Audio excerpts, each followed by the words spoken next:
الرحمن الرحیم۔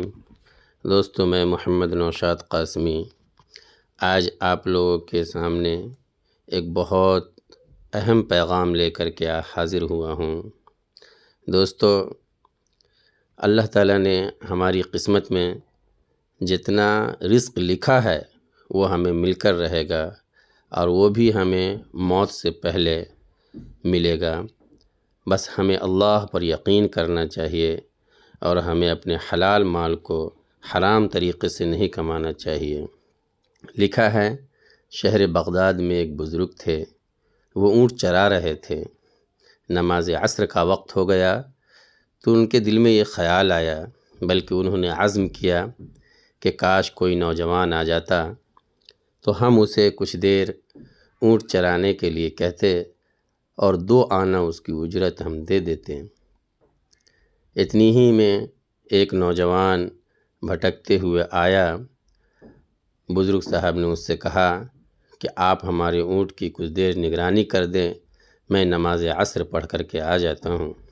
نوجوان نے کہا کہ ٹھیک ہے، آپ جائیے۔ بزرگ صاحب نماز کے لیے چلے گئے۔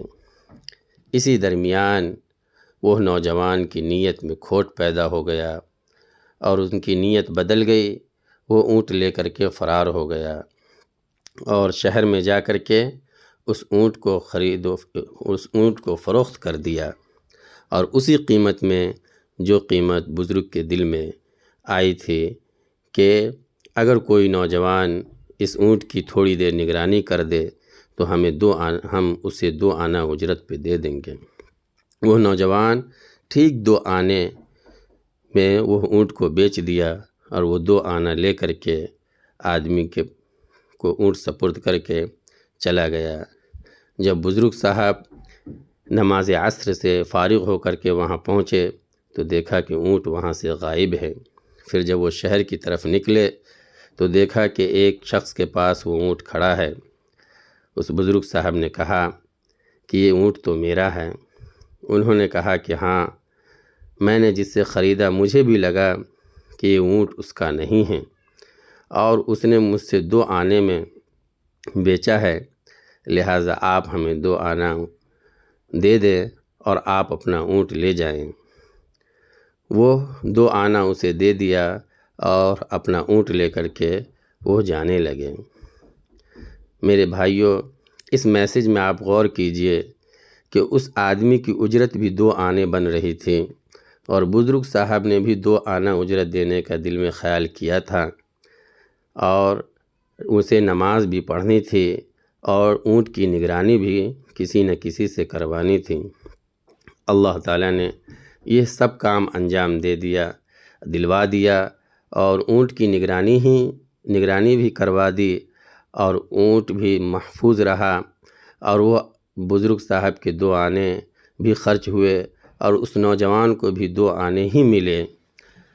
اب ہمیں غور کرنے کی بات ہے کہ اگر یہ نوجوان تھوڑی دیر صبر کر لیتا اور وہیں پہ ٹھہرا رہتا تو یہ 2 آنے بزرگ صاحب کے ہاتھ سے اس کی اجرت ملتی، وہ اس کے لیے حرام نہیں ہوتا۔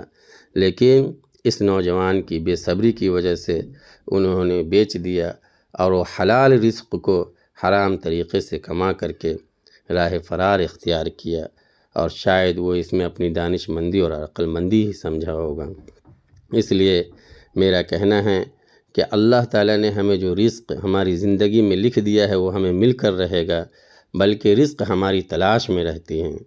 اس لیے ہم صبر و تحمل کے ساتھ اللہ پر یقین کر کے ہمیں رزق حلال کمانے کی کوشش کرنی چاہیے۔ آج ہم لوگ بہت سارے طریقے دیکھ رہے ہیں کہ لوگ اپنی قسمت کا ہی کما رہے ہیں، لیکن حرام طریقے سے کما رہے ہیں۔ اس لیے ہمیں اس پیغام سے، اس میسج سے ہمیں یہ سبق لینا چاہیے کہ ہمارے حصے کا جو رزق ہے وہ ہمیں ملے گا، بس صبر و تحمل کے ساتھ صحیح راستہ اختیار کرنا چاہیے۔